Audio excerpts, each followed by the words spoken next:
Welcome to Chillin' 101. We hope this video helps. You begin by scanning the account you have. Look for a contact button or bio text that lists a number. If it's a business profile, pressing contact may show a call option. Tap it.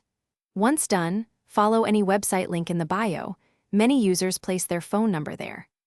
Also check story highlights and captions for posted numbers, because people often repeat contact details in multiple places to make them easier to find.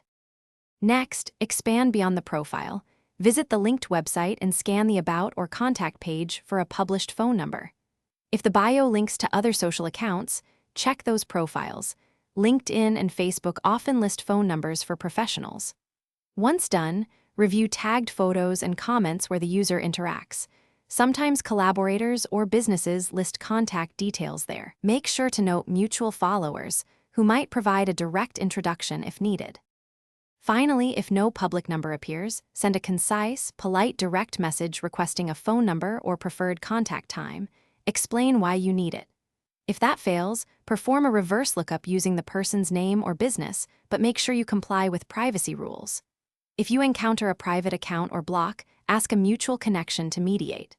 Troubleshooting tip: if messages go unanswered, wait 24 to 48 hours and follow up once. Persistent messages can harm trust. Thanks for watching. Consider subscribing if we helped you.